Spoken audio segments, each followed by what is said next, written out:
Saat membuat password, kalian pernah kepikiran tidak? Ada berapa banyak cara kalian untuk membuat password tersebut? Dan kenapa sih kita disuruh membuat password dengan 8 karakter dan gabungan antara huruf dan angka? Atau pertanyaan, seberapa banyak cara kita bisa memilih baju? Pertanyaan-pertanyaan sederhana tadi bisa kita jawab di kombinatorial. Perkenalkan, nama saya Tasya Nuryanita. Di sini saya akan membahas tentang kombinatorial dengan dua konsep, yaitu kaidah dasar menghitung dan prinsip inklusi dan eksklusi. Definisi kombinatorial. Kombinatorial adalah cabang matematika untuk menghitung jumlah penyusunan objek tanpa harus mencacah semua kemungkinan susunannya. Nah, di sini kita ada contoh, yaitu sebuah kata sandi atau password panjangnya 6-8 karakter. Karakternya boleh berupa huruf atau angka. Berapa banyak kemungkinan kata sandi yang dapat dibuat? Nah, dengan kombinatorial tadi, kita tidak perlu menghitung satu-satu kemungkinannya. Kita bisa menggunakan kaidah penjumlahan dan perkalian. Dengan menggunakan kaidah tadi, kita akan memperoleh bahwa banyak kemungkinan kata sandi yang dapat dibuat, yaitu sekitar 2,9 juta triliun. Sangat banyak, bukan? Inilah alasan pentingnya kombinatorial. Kita masuk ke kaidah dasar menghitung. Kaidah dasar menghitung terbagi menjadi dua, yaitu kaidah perkalian dan kaidah penjumlahan. Kaidah perkalian atau rule of product. Misalnya percobaan 1 sama dengan P hasil, percobaan 2 Q hasil, maka percobaan 1 dan percobaan 2 adalah sama dengan P kali Q hasil.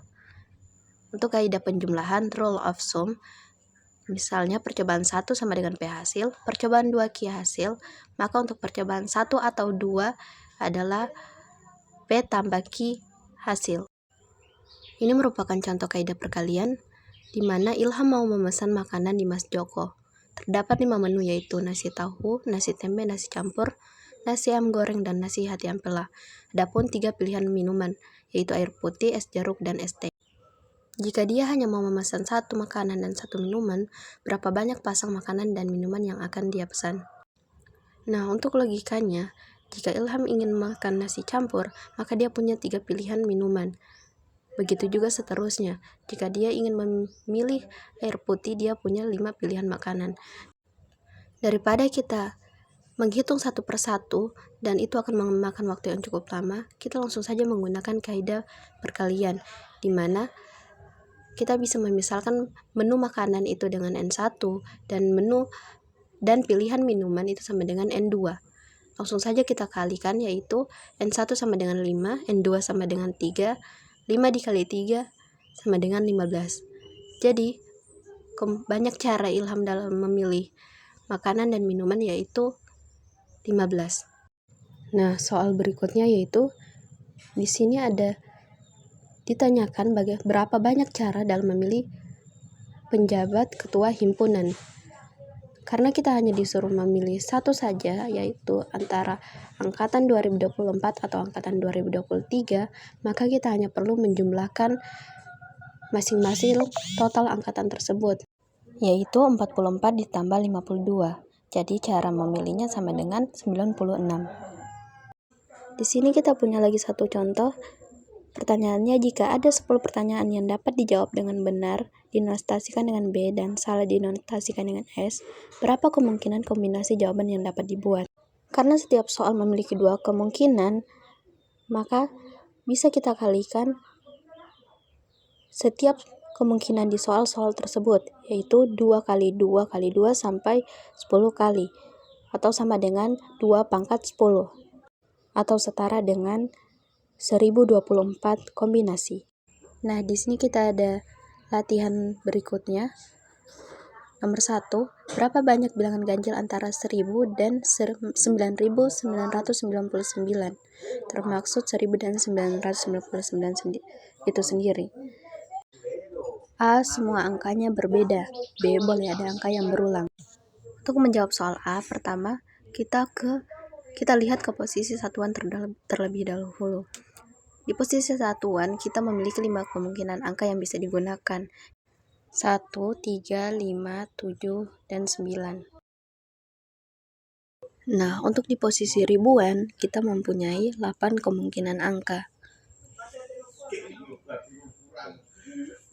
Kenapa hanya 8 kemungkinan angka? Karena kita dibatasi dengan soal A, yaitu mengatakan semua angkanya berbeda. Jadi kita sisa memiliki 8 kemungkinan angka yang bisa kita gunakan di posisi ribuan.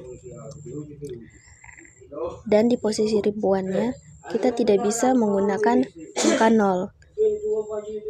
Itulah alasan mengapa kita mempunyai 8 kemungkinan angka.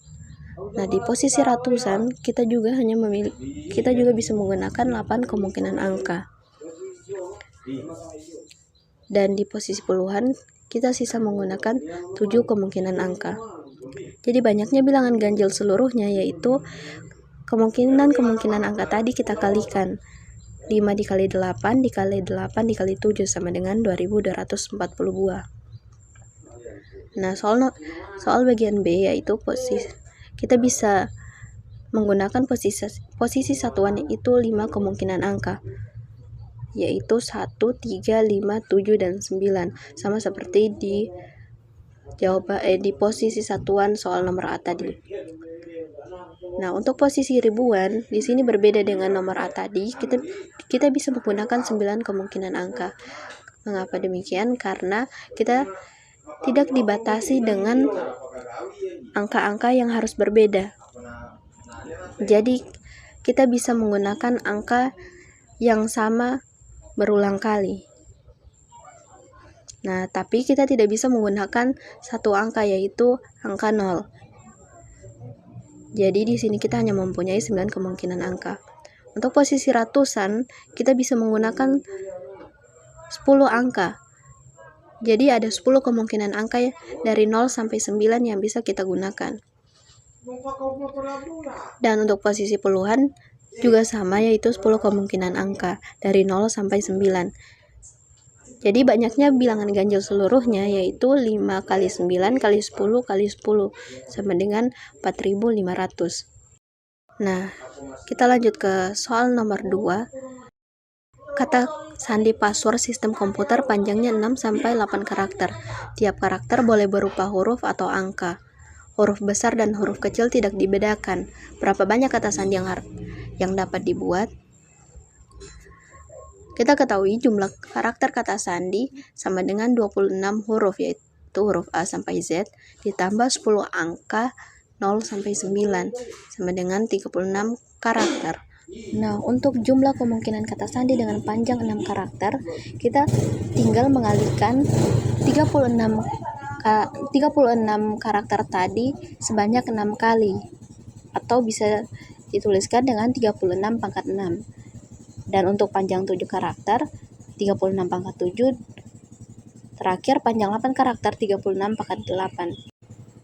Nah, untuk jumlah seluruh kata sandi, kaidah penjumlahan adalah penjumlahan dari perpangkatan 36 pangkat 6 ditambah 36 pangkat 7 ditambah 36 pangkat 8, yaitu sekitar 2,9 triliun buah. Nah, kita lanjut ke prinsip inklusi dan eksklusi. Nah, misalkan kita mempunyai 2 buah himpunan A dan B, maka untuk mencari gabungan kedua himpunan tersebut, kita bisa menggunakan jumlah dari A atau kardinal dari A ditambah kardinal B dikurang kardinal dari irisan kedua himpunan tersebut.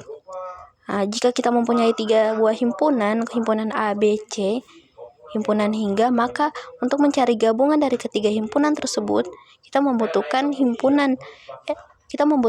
jumlah kardinal dari A ditambah B ditambah kardinal C dikurang kardinal A iris B dikurang kardinal A iris C dikurang kardinal B iris C ditambah kardinal dari irisan A iris B iris C.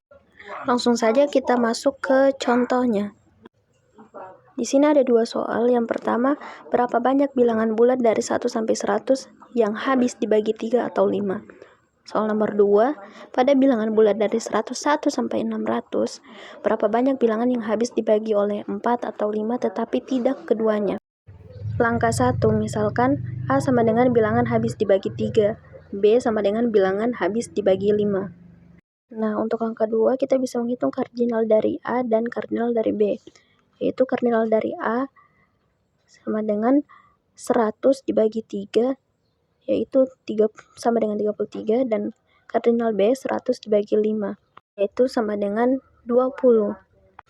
Nah, sekarang kita mencari kardinal dari irisan A dan B, yaitu 100 dibagi kelipatan A dan B. Kelipatan A dan B yaitu 15, maka 100 dibagi 15 sama dengan 6. Untuk mencari jawabannya, kita gunakan rumus A gabung B sama dengan kardinal A ditambah kardinal B dikurang kardinal dari irisan A iris B, sama dengan 33 ditambah 20 dikurang 6, yaitu 47. Jadi bilangan yang habis digabung 3 atau 5 sama dengan 47. Misalkan A, bilangan yang A habis dibagi 4, B habis dibagi 5. Kita menghitung banyak bilangannya, yaitu kardinal A sama dengan 600 dibagi 4 dikurang 100 dibagi 4 sama dengan 150 dikurang 25 sama dengan 125. Jadi kardinal A sama dengan 125.